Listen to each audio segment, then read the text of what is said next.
Hello, good morning, good afternoon, good evening, wherever you are in the world. And my word, we are spread around the world today. Quite a few of us in the Southern Hemisphere, which is always a good thing. So let's see if we can introduce people. I'm going to get this wrong as ever. From, I think on your screen, as you look at it, Robin Kamira, and then we have Patrick Whedon, and then there's Mick Davison, and then Jonathan Rubrick's joined us. Not sure if he's on his treadmill or not. Craig Lippett, Bruce, and on the far end there we've got Daniel Royal. I think yes, I think the gang's all here. We're all sitting comfortably. Then we shall begin, and let's begin with Robin. Robin in New Zealand, you guys have just opened Power, I think I'm going to call it, Incredible Skies, and it's a UAS test range somewhere in the pointy bit in the top of New Zealand. Maybe you can unpack that a little bit for us. How does it work and what goes on there? I will unpack that. It opens a little bit later in June. We have delegated authority by New Zealand Civil Aviation Authority to manage the space. It started out with the idea of assisting with health outcomes in the area. It's a very rural area, a strong population of Māori, and I have tribal links to that area as well, so I had quite a keen interest on making something happen. However, as we soon discovered, the technology is not quite up to what we need to do that kind of a service. So we started looking at how we might enable that to happen, and had some good chats with the CAA, and they suggested looking at the restricted airspace idea, particularly for dedicated drone test range. They also asked us to open it up to other companies as well. So that's about to open. We're looking forward to the kind of research that might come into that space, and also the impact on the local communities there around logistical support. So that's it in a nutshell. So what have you got on site there? Is it one man a dog, a tent on a beach, or is it a bit more than that? It's probably a little bit more than a tent on a beach. We've got a lot of the local communities are tribal communities. They have a cluster of facilities, so we may have workshops, for example, spaces to launch from, local logistical support. We need four-wheel drives, for example. So all of that support logistical aspect is there. We also have some presence of Vodafone around the telecommunications side of it as well. Not completely, but in some areas. So part of the research is looking at how we might enhance the communications between drone and operator. And it's right very much at the beginning. Well, it's very cool. Now it's right up in the top. It is on the sticky out finger bit on the right, isn't it? It's on the left. It's on the sticky out finger bit. That's right. It's about 5 hours drive from Auckland. Okay, all right. That answers. That was good. And the nearest town is about an hour and a half drive away. The nearest city, should I say, small city. Okay, and so is it not served by any regional airports or anything like that? It's completely free of other stuff. We're outside the zone, so we've got a very uncongested airspace. We have a small aerodrome and airport on the outside of that. We may find at times some recreational flyers might be passing through, but be quite rare. We've got a few aerial sprayers for the farms and the forests in the area as well. Not many. Okay, that's fantastic. Bruce, that's in your neck of the woods. What do you reckon to this?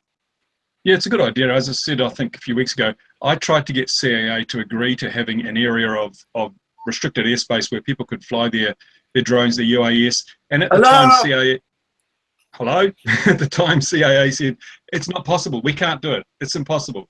It's good to see they've changed. It's just a shame that this is so far from most of the areas where people might want to do this sort of thing. I mean, I was testing my own sense and avoid system here. I'd have loved to have had access to that area if it was closer, but it's just not practical to travel that far for the type of testing I'm doing. And it's good to see that it's an initiative that's going to help the local people. I've tried to do the same things here where I live because we have some similar problems. And the local council has just been obstructive all the way. It is such a shame. You know, I've wanted to invest $100,000 of my time, energy and resources into training locals into things like drone maintenance and drone operation. And the council says no because they've got an airfield here and they control what you can and can't do. So, wow, you're so lucky. Thanks, Bruce. So how far away is it for you then? Is it really that far? I mean, could we not send you up there and to give us a live report from there? Well, it is, as Robin said, it's 5 hours from Auckland, and Auckland is nearly 3 hours from here, so it's an 8-hour drive, basically. That's if you're doing it in a day, that's 16 hours. When you get there, you just have time to sleep. Yeah, but I suppose that's one of the requirements of a UAS test range, is to be quite a long way away from things that you can hit. Craig and Mick, you guys have experience of the ones in the UK, I guess, or I don't know if you were still serving when those things were happening. We've got a great set of ranges down off West Wales. I think there's about 2,500 square miles of stuff there for UAS. Have either of you, Craig, have you come across that at all? Yeah, I've been over to the facility. I've visited it. I know the owner quite well. The only thing I would say is along a similar sort of lines to the New Zealand model. However, it's only really, again, it's isolated. It's about as far west in the UK as you can go. There's a huge amount of area, as you can see on the screen there. There's a lot of airspace over Cardigan Bay, and the yellow shaded areas are dedicated, segregated airspace for for unmanned aircraft, but they're predominantly used by military programs. And Mick will be particularly familiar with this, because some of the aircraft he used to fly are the systems that use those predominantly. In fact, it's the only test range now still working in the UK. They did try one in the centre of England, just south of a range called Salisbury Plain, but it hasn't really worked out that well because of the density of the airspace. So unfortunately, we seem set to be, we're set on a path of unmanned aircraft test areas being in remote areas, and we have to strike a balance. You know, the commercial need for people to get there in order to test their systems and UTM processes against, you know, how remote they are. What do you think, Mick? Yeah, just jumping on what you said. So I used West Wales Airport as when I was in the military, as Craig mentioned, and it's easier logistically for the military to sort of be able to use those spaces because they can afford to, for want of a better word. Great facility, nice place to stay, great if it's in the summer. Not the best for the weather, so there's a lot of downtime, which again is great if you're in the military and you've got a bit of money to spend. Not so great for West Wales, I imagine. But it's actually interesting you touch on it, that it's being out of the way, because we're looking to set up something similar here in the Caribbean on one of the Cayman Islands. So we've got 3 islands here, and we're looking at setting one up. We are out of the way, very much out of the way. And so I'd be interested to ask you, Robin, what do you think, what were your challenges in setting it up in the first place? And how do you see your challenges going forward to get people to come to you to use the space? Yeah. Well, the initial challenges were around the regulations, of course. We're pretty lucky down here that our CAA is taking an enabling view and wants to see the sector progress. And we're also very lucky because we don't have the same security anxiety that other parts of the world have. So there's quite a bit of work to do around going through the hoops of the regulations, and there still will be. In terms of getting people down into the space, it is a long way. So for Bruce it's 8 hours, but for other people it's 2 long haul flights. So it is. So we're counting on the idea that we have an uncongested and relatively private airspace to test in. We've already had Google, Facebook, UAV sector projects happening down here. So we think that the kinds of companies that want the backdrop, it's quite a stunning scenic backdrop in the area as well, and that want that privacy may come down. It won't be a day of testing. There'll be weeks or months potentially. So we have had some inquiries already. The marketing side of it to get people to come in is in development now. So I don't have all the answers yet, but we do hope that in the first 6 months that we see one significant New Zealand company do some trials there and one significant overseas company. We're not favouring the bling type publicity stunt, deliver a novelty object type trials. We're looking for serious testing. Although, if people want to come in, they can come in and try what they need to. But yeah, so I can't answer your question entirely. Ask me in 6 months. So Robin, this is aligned more to the commercial operators. What about the hobby operators? There are a lot of people fly, model aircraft and so forth, who would love access to this kind of area, but it depends on obviously the costs involved and also what you can actually do there. Now you've got this restricted airspace, and I know on your website you talk about things like beyond visual line of sight and up to 3,000 meters. So somebody rolls up there with a craft, what can they actually do?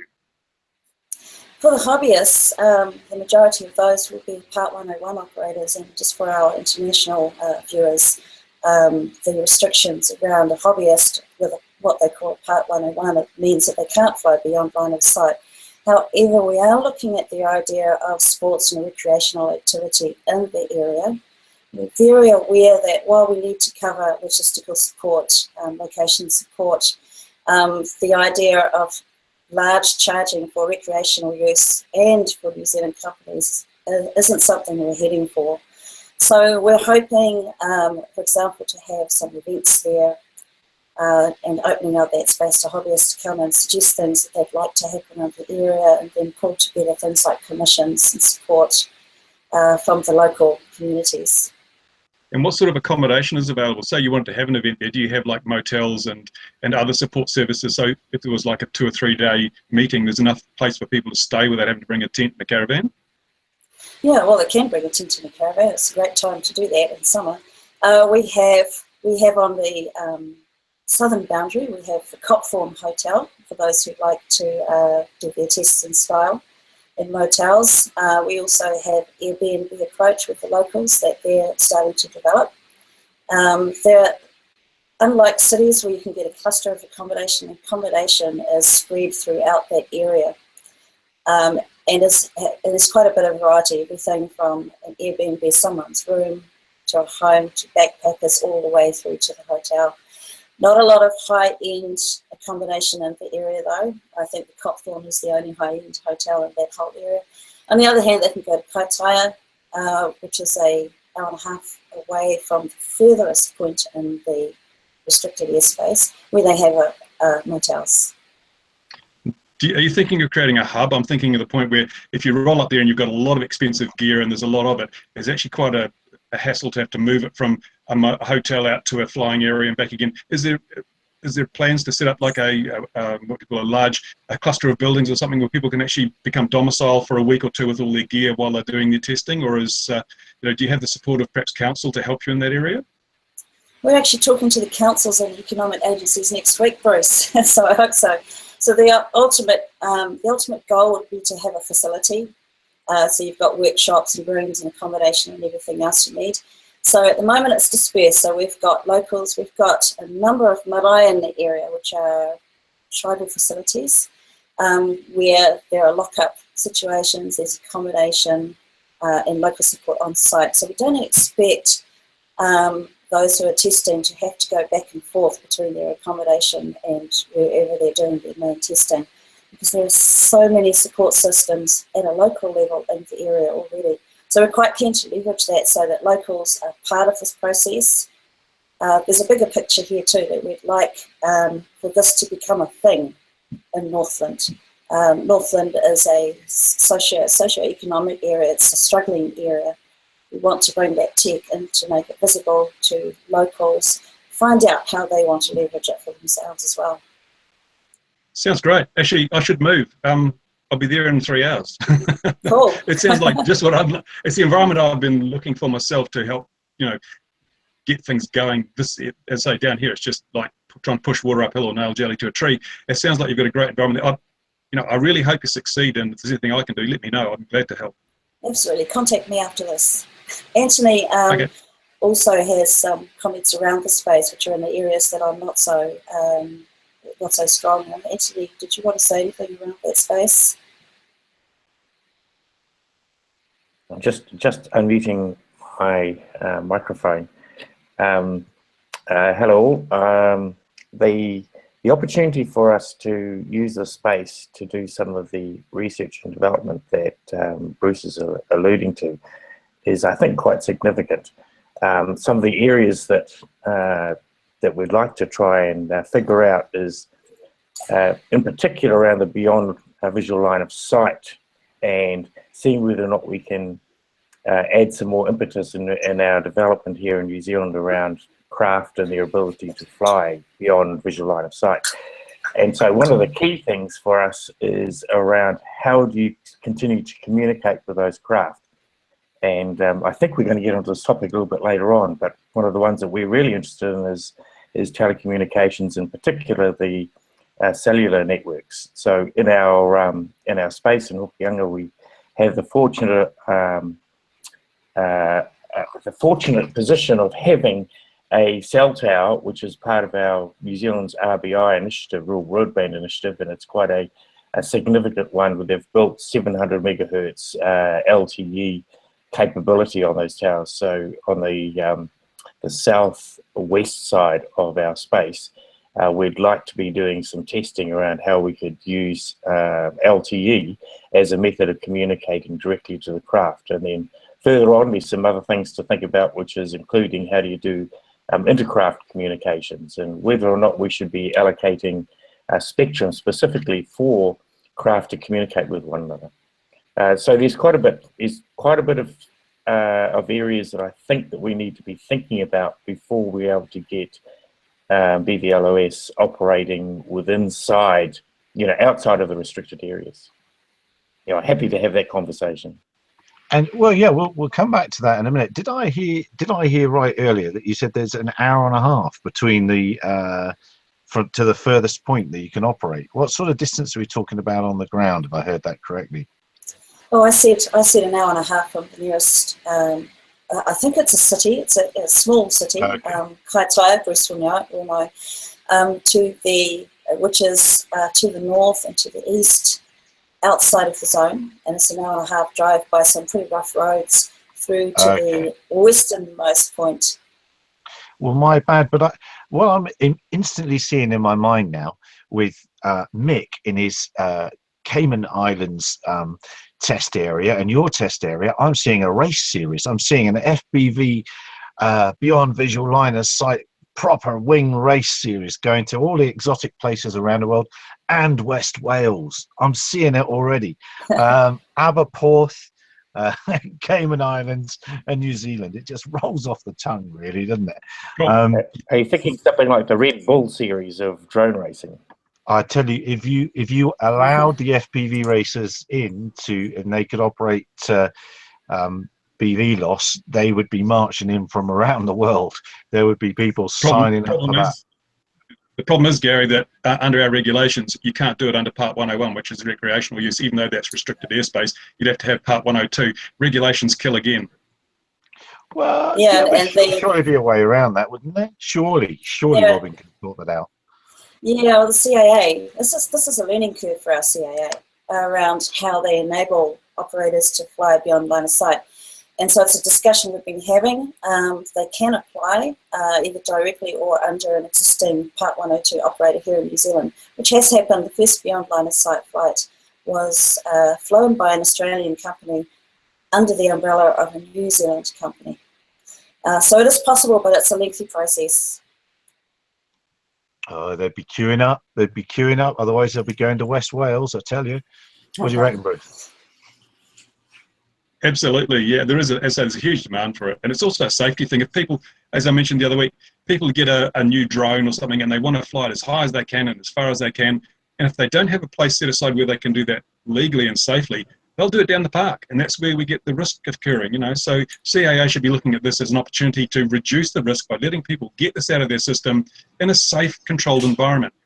The fact they don't do that, they're actually contributing to the total risk factor because people will do it anyway. Absolutely. We've got a running order, believe it or not, dear viewer. We actually have a running order, and I'm going to jump around on it now because I know that Jonathan Ruprecht is getting ready to run off in his running machine. So we're going to jump to Steve Cohen and the Drone User Group Network. If Steve's there, Steve is there. Steve, we're talking about beyond visual line of sight flying in New Zealand, trying to get people doing it in the Cayman Islands and maybe West Wales as well. But I understand there's a new threat on the table over there in America. Senator Senator Feinstein and the Drone Federalism Act. Perhaps you could unpack Doug's thoughts about that and what you think might be happening. Yeah, I mean, I think that it's a bit of an oxymoron on its naming. Calling it the Drone Federalism Act would you'd be inclined to think that it was a nationwide policy, when in fact it's saying that individual locales, jurisdictions, counties, towns, parks departments can make their own airspace laws or regulations up to, if I'm not mistaken, 200 feet above ground level. And we're, you know, I would leave it to the attorneys amongst us, Jonathan certainly, to really, you know, parse the raw legal details. But, you know, we are just seeing a kind of barrage of potential regulation coming our way. You know, this Feinstein bill, it doesn't have a number yet. It hasn't been introduced yet. I don't know the process, to be perfectly honest, as to time frame or whether it would even get past committee. I think, you know, it's difficult to know how it would be responded to, but it just has the potential to create just a tremendous mess, particularly for commercial operators, in that, you know, if you're, you know, on the border of two jurisdictions, you've got to contact both, and, you know, you've got to know the rules of both, and jurisdictional things in effect that you don't even know about. It just seems really a mess and sort of self-contradicting on the face of it.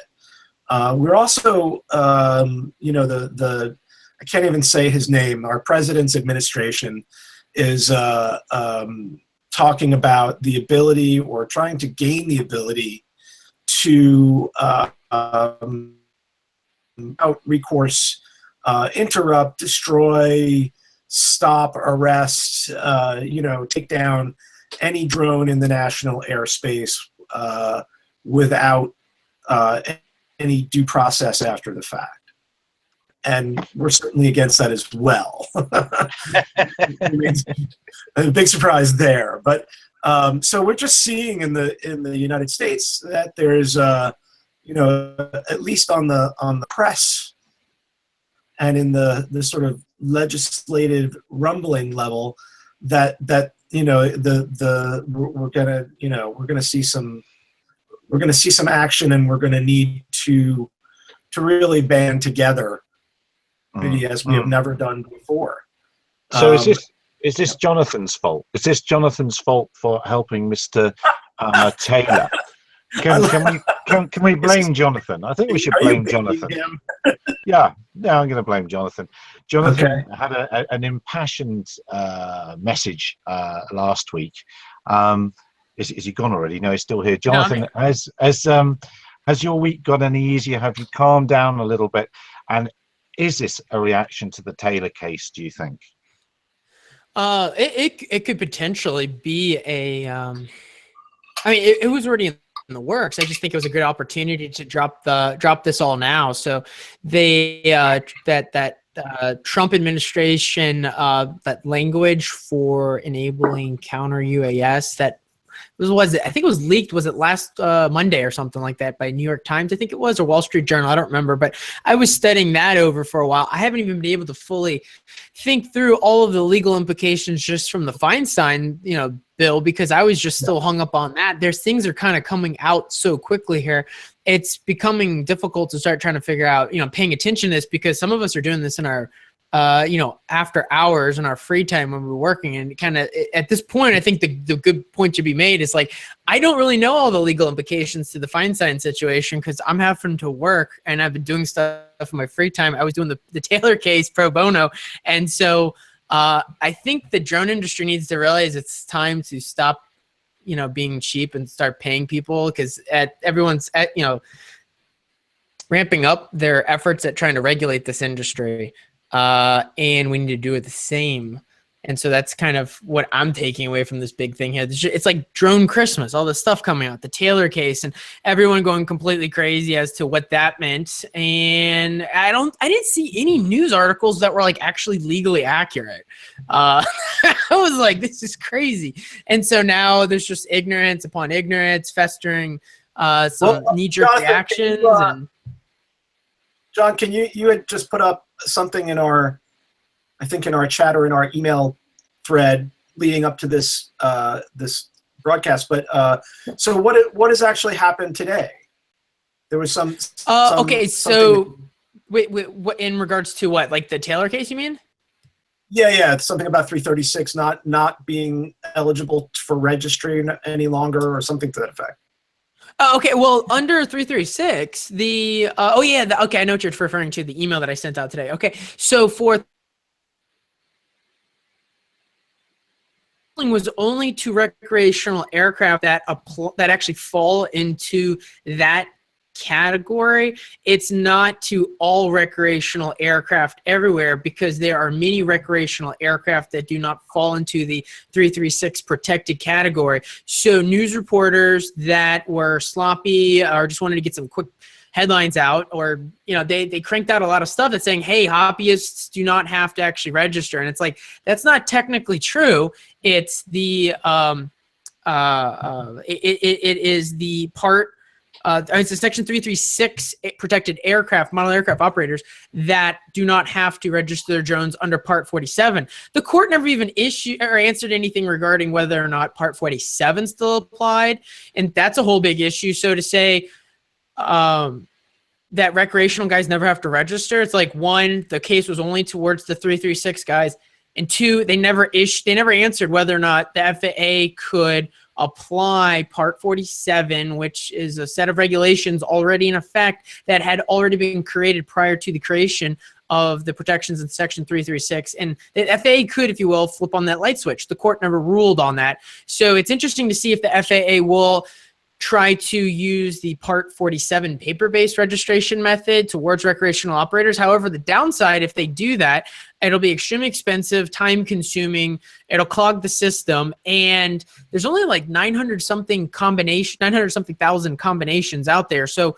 when we've already reached, 800-something thousand recreational drones that have been registered, we'll run out of in numbers, which means the big airlines, Delta and American, all of them, they won't have any in numbers for any new aircraft, and that they will have to create registration system for them. So they're kind of caught in a rock and a hard place. Yeah, before we go down that rabbit hole, I mean, do you really think that I just don't see that happening? I mean, yeah, I don't either. But the thing is that did this this case, the face of it is really, in some ways, not so much about should we register or should we not register. It's more about the FAA making rules when it wasn't really permitted to. Correct. Is that fair to say? Right. Okay. That's so. Exactly I mean,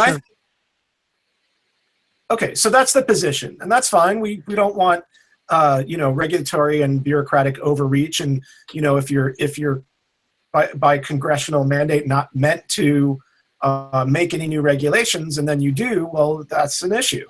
But okay, so as a community, can we safely say that we are on the side of registration to help combat the stuff that's coming our way? In other words, for us to say, hey, you know what, registration in and of itself isn't a bad thing. We're not completely against it on the face of it, but it's got to be done with due process and legal way with the FAA. Would that make sense for us to come out and make a, as a position? It might, because there's the practicality issue there, whether people think that's actually a good idea or not, because the idea of actually registering aircraft is only as good as the method of doing it, right? The Sharpie-Donned registration system doesn't work. If you're going to try to throw that out there, maybe as a way to potentially get regulators, or the Congress off your back, that might be an interesting, discussion. But to actually have like a real working registration system, it needs to be far more comprehensive than a Sharpied on, taped on registration system. You would need to have actual, from the point of sale type of registration, checking government issued IDs and a lot of stuff like that, which I don't know if the manufacturers would want to get all in on. So, but we're just talking about a different class, it's just a different device completely. And to tack on, traditional registration methodology that it's registered at the manufacturer, I think it's going to be too costly and really, really impractical. And I think that if we had a scannable barcode that you could print out, or a QR code that could be scanned by law enforcement for the purposes of identification, that would be something we could think about. And I'm really just spitballing. I don't have a plan. I mean, the other thing we could do is we could propose some sort of de-identified Bluetooth, something that said who we were without being readily identified. I mean, again, I know that there are people who would not be happy with that, but at some point we've got to be part of the solution too. Well, can we just we've got people from all around the world, so let's just quickly ask a question. In the UK now, Craig, what's the registration standards at the current time in the UK? Okay, so there are no official registration standards in this that align in the same way that the guys from the States are talking about. I think the government's position is that they don't have a position on registration. However, my understanding, having spoken recently with the Department for Transport, who are the UK government department responsible for aviation regulation, I think their feeling is that they will eventually reach a decision which will implement registration in whatever form that takes. But we are going that way, and I sense in the industry in the UK, the general feeling is that is a sensible approach. Okay. How that looks, I don't know. And that's both commercial and private. Absolutely, yes, it is. I mean, there's recently been a Department for Transport public consultation on drone regulation, which I'm not really that familiar with the way that regulations are developed and passed in the States, but certainly in the UK, what happens is the regulator usually makes recommendations to the government department who's its boss, which is Department for Transport. They will then at government level make a decision about what the regulations are and get the regulator to enact them. And one of the key processes that's involved in that is public consultation. So there's been a quite a significant response from the public, both commercial operators and what we call the consumer sector, if you like, prosumer, consumer. So I haven't seen the results from that yet, but it'd be interesting to see how that pans out. I think in all countries in Europe, the same debates are going on, the same public consultations, the same frictions with other major stakeholders are happening. So regulation is changing, and I'm pretty sure that everyone on this call have similar stories in the countries that they're in. Well, let's throw that ball at New Zealand. So New Zealand, come in over, please. Whichever one you can speak. What markings are required on aircraft over there? None, Gary. It's we have no registration process. You didn't require certification for aircraft over a certain size or certain mass. But as far as the registration process, the New Zealand Airline Pilots Association is pushing very, very strongly to have a registration system enacted. But last I heard from CAA is they're not in favour with it because they don't believe it would contribute significantly to the safety of the airspace. Fair play. And then Mick, do you have to write it on the back of a turtle or something like that down on the beach? Just about. No, it's pretty interesting here, actually. We're sort of being an overseas territory. We're governed by pretty much what goes on in the UK. So we deal with ASSI, who are a subsidiary of the CAA in the UK. So we're very similar. The difficulty becomes because I deal across the whole region. So you know, you're dealing in places like Bermuda and Bahamas, and you're talking about different airspaces, Dominican Republic, and it makes it very difficult. And you know, who registers on what format? I travel from one island to another. Where is that registered? What does that mean? So we're very much looking for, and we've looked at various solutions to sort of help CARICOM out, which sort of govern the region, to come up with a one suits all solution. It's very difficult, of course, and Craig spoke about doing public sort of consultations. Imagine trying doing that across 20 different islands that speak 3 different languages, you know. So it's very difficult, and it's been a long time before it reaches the Caribbean and certainly the regulations. But right now, Cayman's pretty good. It comes under the same sort of UK law, or even though loosely, but there's nothing in place at the moment. Okay, and then we should bring in Patrick Whedon as well in Australia, if you're listening there. The logo. And in Australia, what do you do in Australia? So there's no formal registration requirements in Australia at the moment. Depending on commercial operators, they obviously have to update CASA on any new additions to their fleet, and that's their sort of basis for registration. We also operate out of Africa. We've done a lot of countries in Africa last year, and when Mick, you speak of that sort of regional stuff, it does become quite complex. But what we've been finding it's quite a different environment there, but in places like Sudan, Ethiopia, when you actually at your point of arrival, they'll often take a bond or put something down, and I know that's not feasible in the long term, but there's not a lot of operators there, so that's how they sort of manage it in that sense. Whereas in Zimbabwe, at any equipment that's bought in, they partner up with the revenue authority. You have to pay your duties, and at the same time you have to do the registration process, and that's how they enforce that. They don't actually release the hardware or software until you've registered in that format. So I think it is, there's so many different options and ideas out there, and what we're trying to promote in the African side is uniform training standards as well as the registration process. But it is a very, very complex beast, and also very different to all of the other regions in the world. I don't know if that that helped you there, Steve, but we've been around the world. I've been around the world, or however it went. And yeah, there's obviously, it's a crazy world that you live in over there. And I didn't realize you'd been unpacking that. Jonathan's got to go, or he's gone, as he would. He's gone. Yeah, and so wait, does that make me the only American here on this phone call? On this broadcast? I think you're representing, and I understand at the moment what that means. You have to do is shove one of us out the way, stick a finger up at another, and anyway, something like that. Anyway, something in that order. We call that the audacity of grope. Yeah.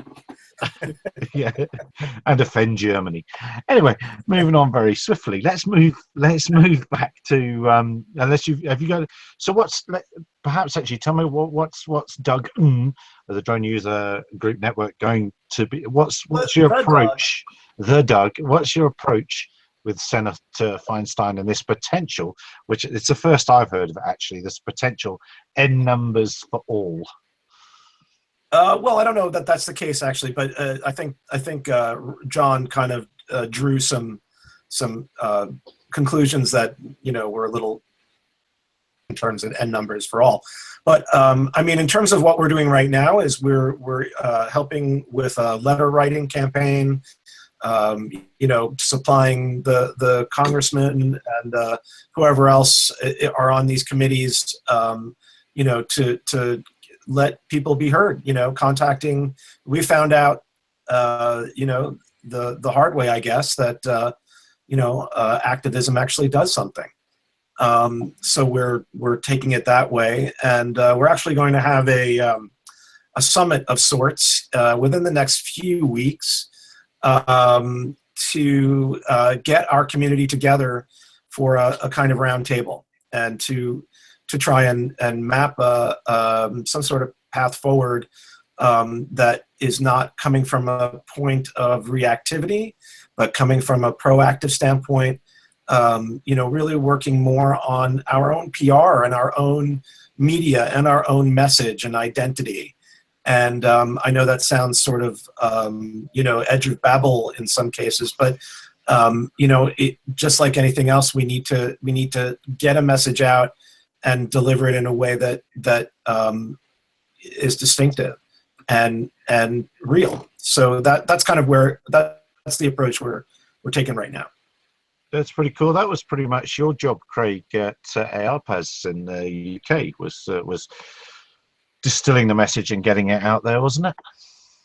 Yeah, absolutely. ARPAS UK, the trade organisation for remote pilot professionals in the UK, or one of a couple, but the main one. And with over 550 members now, and I'm still a member, although no longer the chairman. You know, our members saw us as the sort of the interface really with government, because we had recognition at government level.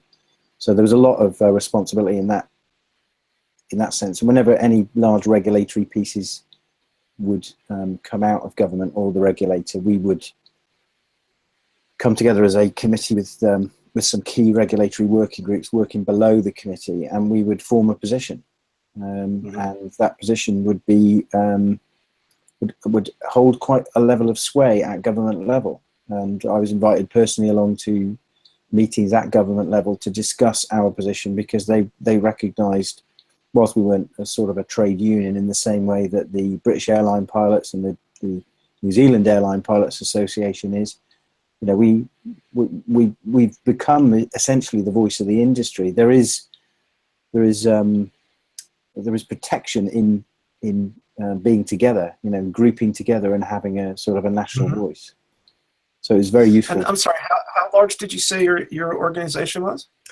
I think the membership now is about 550 membership organisations of a possible 2,800 that are currently registered, certified in the UK. So we're about a quarter of the available commercial operators, but it's increasing all the time. I think they've got members. Their members are increasing by about 5 or 7 organisations a week, and that's increasing every week. That's great. So that's a powerful lobbying group.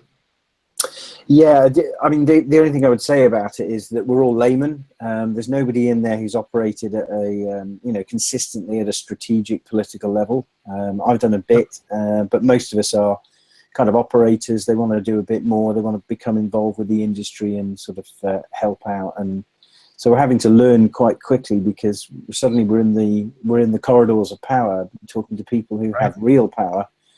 And you know, none of us are media trained. We're finding ourselves on the couches of morning TV shows, being interviewed about drone safety and privacy concerns. And so, you know, it's a massive learning curve for us all. But I think it's important. Accidental advocates, yeah.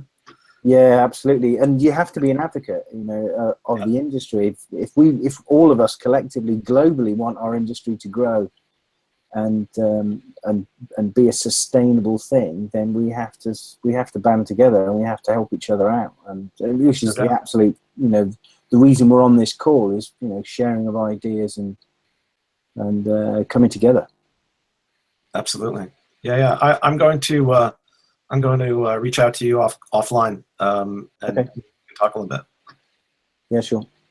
It's a real kumbaya moment there, I feel. Let's all light a candle now. It seems to me. I live my life. Anyway, moving on very swiftly. Let's move. Well, we do all have to work together. There's no doubt about it, and especially with the bad news that's coming left and right from all the and the bad actors that are around. Let's move to Patrick and the Aerial Scout Company and the UTM trials in Australia. And obviously the guys in New Zealand are interested in that sort of thing. I was interested to hear you've done some work in Africa, Patrick, and I've also noted your accent then as well, which I hadn't picked up before. LTE would be a bit tricky here, but perhaps you can unpack what you did there with those trials in Australia. So it was actually a very interesting trial, because it brought, I guess, 4 different parts to it. One of them was the beyond visual line of sight aspect. The next was multi-platform operations. BVLOS, so at the same time operating multiple platforms, UTM integration with those platforms to assist with that, and also at the same time analyzing the network capability. So where does the network fall over when we're using it for LTE control, and then additional to that, we didn't just do the control over LTE, we also did payload over LTE. So actual critical infrastructure inspections, mapping and modeling of disaster response areas. And basically, it was done with local government and 4 of what I would consider the world's leading UTMs. So AGI, AirMap, LATAS, that's Precision Hawk, and SIAM. And yeah, quite honestly, we were blown away with the results of the 2 UTMs that we partnered with, which were AGI and AirMap. So as much as it was a big learning curve for multiple people, associations, for the regulator, we were also collecting a lot of data in regards to the network performance.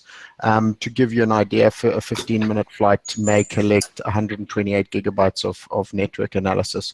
So what we need to understand when we're building or designing these test sites and the likes is actually where the network capability lands. And that then all drives our safety case for these BVLOS trial sites. We've been working on, and this is with CASA, we sit on a special task force. We'll be publishing a white paper and a roadmap very shortly, actually, and a big focus on that is on the test sites, trial sites, and also promoting those. How do we build these locally in Queensland, and what all stems from it? So how do you go about putting up a BVLOS trial site, and all it really comes down to is how you manage that risk to airspace users, risk to people on the ground, financial risk, and then you build your safety case. So that's the way we're trying to look at it here, particularly in Australia. We do also do beyond visual line of sight operations in Africa, which has been very lucky for us, a good test bed. And we're also manufacturing platforms for border security. And I know that, Gary, you speak of the limited network infrastructure there, but what we're trying to do, and this is also in discussions with some of the UTMs, is to actually push the development of different networks in specific areas. If we can go there and say to the government bodies that we're engaged with, is say, here's a UTM program, this is what the requirements are, you know, what is your appetite or view on building systems around that will help promote it. So it's a little bit backwards in Africa, but that's the way we're trying to go. We are in discussions with multiple UTMs at the moment to continue testing and trial sites, and also to put together our own trial site in Queensland, mainly at this stage for our own testing. And yeah, look, there's a lot of different unknowns. I think even for the UTMs themselves, in real life application and practical practice, they also have very limited data. You know, they are out there saying, we really want to do this. They also have a lot of learning to do. I mean, what they've demonstrated is massively impressive.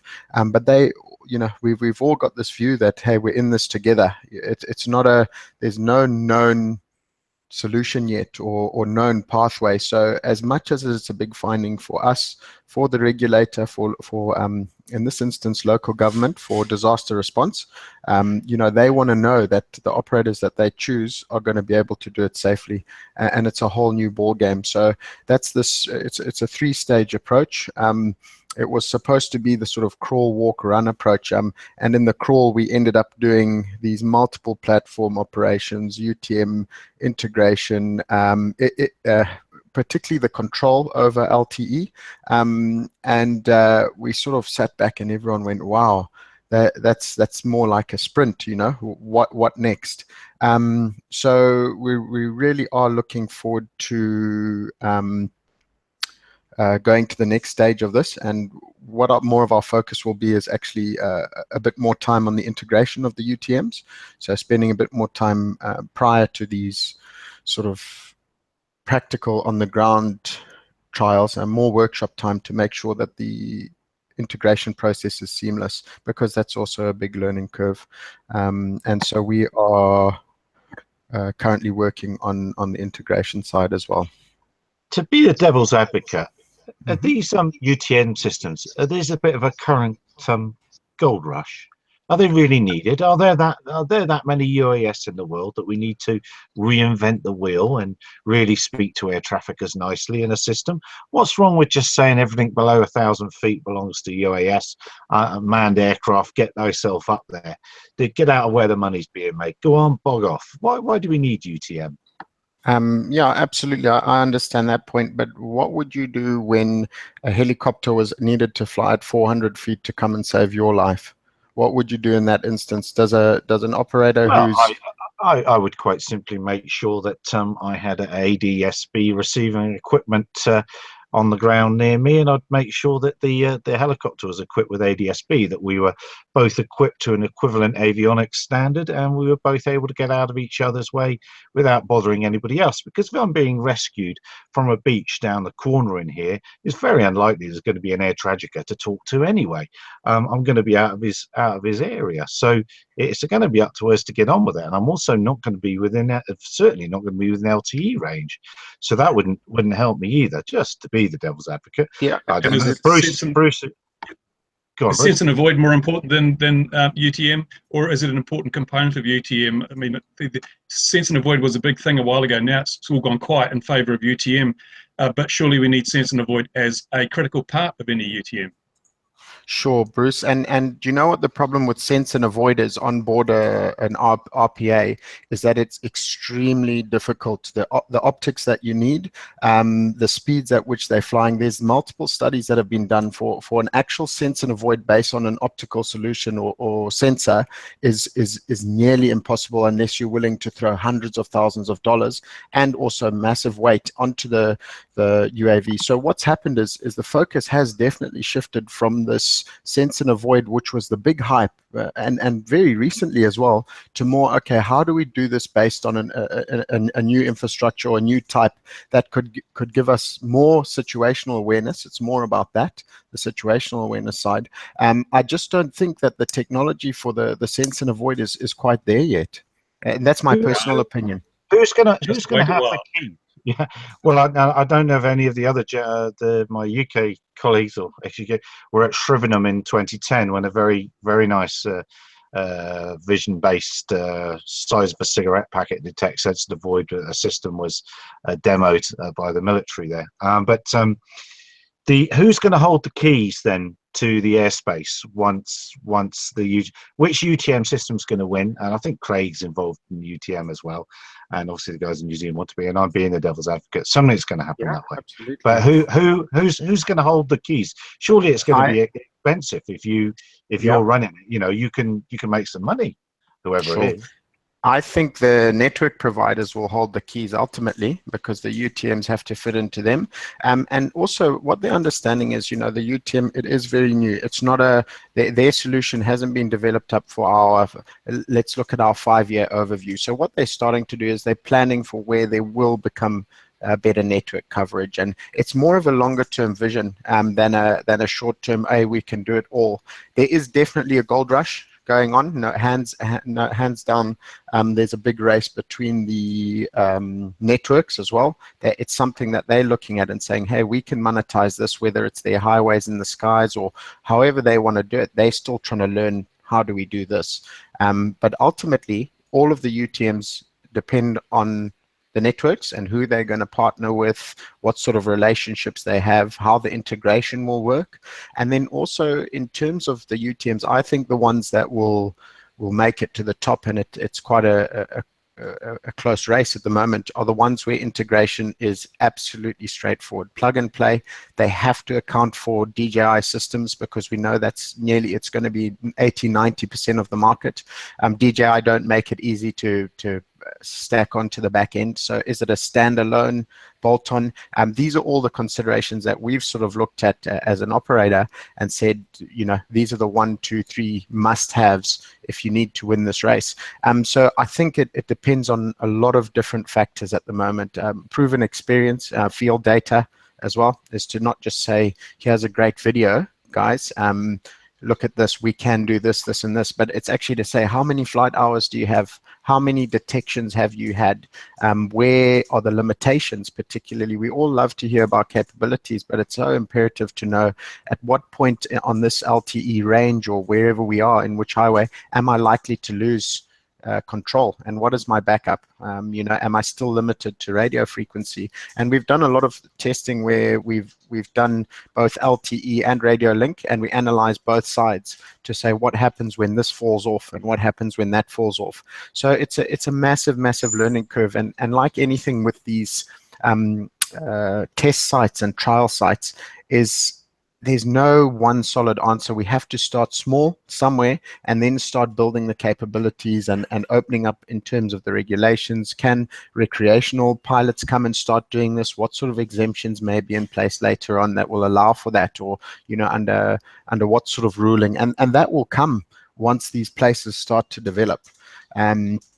So it's, in my opinion, I think the networks will hold a lot of the power in terms of the UTMs, and already I see them all working behind the scenes to form these relationships, because basically the networks also need to have all the safety cases are based on the UTM provisions as well. So not just UTM, but it helps a lot when you go to the regulator and say, this is going to be how we're going to increase our situational awareness. You know, these are all the different sort of options and fail-safes that we have.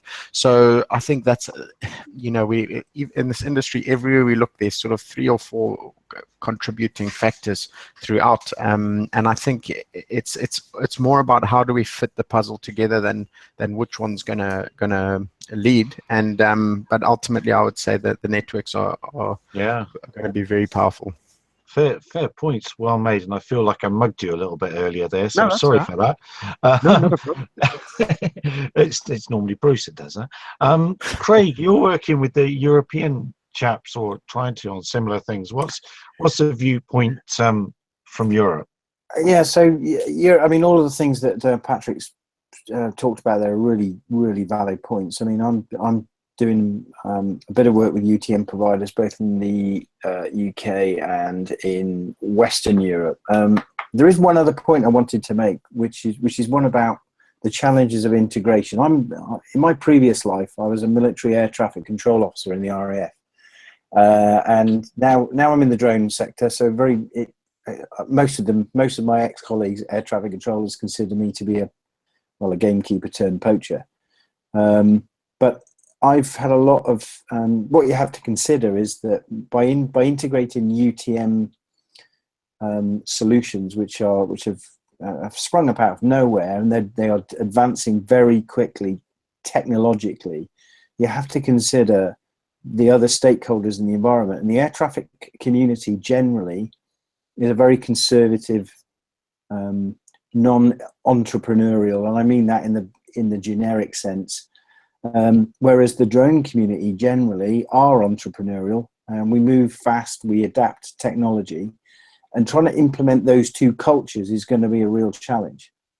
Now, and what I've been doing is a bit of work in educating ANSPs, air navigation service providers, on the benefits of engaging with the drone community to better understand what it is we do, and also to understand some of the initiatives that are going on with things like UTM and beyond visual line of sight, because the best way for them to benefit is to understand the challenges and work with us rather than, you know, sort of rail against us. Because there are some of my ex-colleagues who, you know, speak openly, they're quite hostile about drone users, and they're probably referring to the consumer community, so the guys that buy them out of, you know, electrical retail stores, fly them having done a half-hour YouTube tutorial, and then wonder why they get a lot of the flack from the media and air traffic control. So that's my point. There is that there are quite a lot of peripheral challenges to the integration of UTM, and you know, I'd be interested to see how it will all work out. I'm sure in 5 years' time, when we look back on this, we'll all laugh, and with any luck, we'll be on a test range in the Cayman Islands, chatting about it. Well, yeah, obviously, and also it seems like there might be one in Queensland as well. Oh, So yeah, absolutely. this FPV World Tour finishing at Aberporth. Maybe we can leave that one out, or I think they're doing that as well up in the Hebrides as well, aren't they? There's another big one up there, isn't there? Yeah, That's another spectacular one. Yeah, our great FPV World Tour could be amazing. Cayman Islands, New Zealand, Queensland. Oh, I can't wait. Yeah, you're right. You're bang right about 5 years. I think I shared last week that I was drone shamed last week. I did a job for a school, took a picture for a local school, and one 10-year-old came up to me and said, "Oh, that's a Phantom 3 Professional. That's rubbish, that is. I've got a Phantom 4 Pro." And this other kid came up and says, "Oh, Phantom 4 Pro, that's rubbish. I'm getting a Mavic." So we're the old dodderers. We're very behind the times. In 5 years' time, those or in 10 years' time, when they're 20-somethings, they will be the RPAS operators, and they'll know far more than we do, and they'll be far safer. I notice, Mick, that you've had not quite UTM issues, but you've had LTE issues or network issues over there, and you've got to operate come what may. Yeah, I mean, I think, and obviously we talk about disaster response. Obviously, we're coming into the season now, the Caribbean region, and I'm sure the southern states of the US experience it as well. Is one of our issues is obviously you lose the networks, and it's a big concern. So if you've got a UTM-powered offer network, you've got to have some kind of backup. And of course, it comes down to that being tech-reliant. I think of the recent British Airways issues. You're tech-reliant.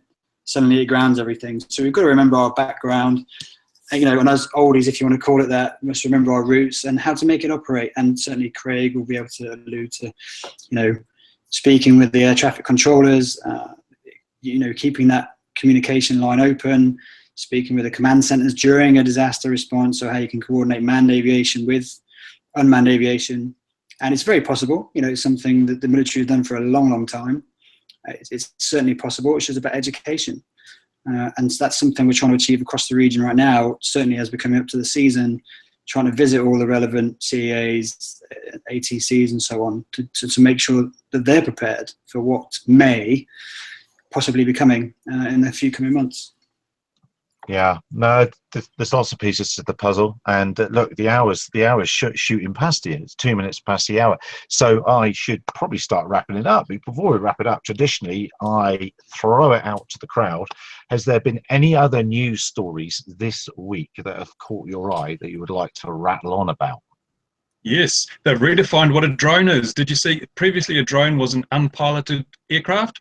Well, now some guy on a drone delivered the ball to a soccer match, but he was on a hoverboard. I mean, really, seriously, the media will call anything a drone, unless it's, I don't know, when will they finish making up things about what drones are? How crazy is that? Well, I felt I had to continue the moniker of that. I did notice that, and did you work out how he flew it? I didn't work out how he flew it, but what I quite enjoyed about that is there's well, unless maybe in the sort of 15 hours since I published that, it's come out, but there's no information on who it was, what it was, how he did it. It's just every report says "man on a drone," which that's made me laugh somewhat. Was it registered? Was it registered? Yeah, that's very true. Was it registered? Steve, did you know what it was? No, I just think "man on a drone" is an oxymoron. I mean, that's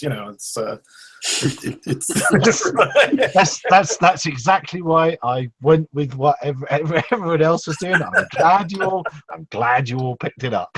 Yes, it caught me as well. But he failed in his media efforts, didn't he? Because he hasn't got the word out at all. And that jet-powered one looks even cooler than his. So before I put that, I need to get a hammer, don't I? So throw it down. Before I drop the hammer on today's events, does anyone else have anything else? Going once, going twice. And with that, thank you very much, one and all. That hour did go by very quickly. Thanks very much for taking the time to join us. YouTube points of order: you're supposed to subscribe, like, do all those other things. Mr. Simpson tells me if you dislike, it's the same as liking, so dislike 1,000 times. How many likes and dislikes have you got on that recent that hate speech video you made about Casey Neistat? I'll just have a look. It's ticking over quite quickly, actually. It was the likes outnumbered the dislikes by quite a bit to start with, but now we have 1,952 dislikes and 2,297 likes, 1,111 comments, and 103,844 views just because I criticised Casey Neistat. Yeah, it worked. Well done. well done, mate. Well done. All right, ladies and gentlemen, boys and girls, thanks very much. Thank you very much for taking the time from all around the world for joining us. Dear viewer, have a tremendous morning, afternoon, day, whatever you're doing. With that, I'll say cheerio. Bye-bye. Good night, everyone. Thanks, Gary.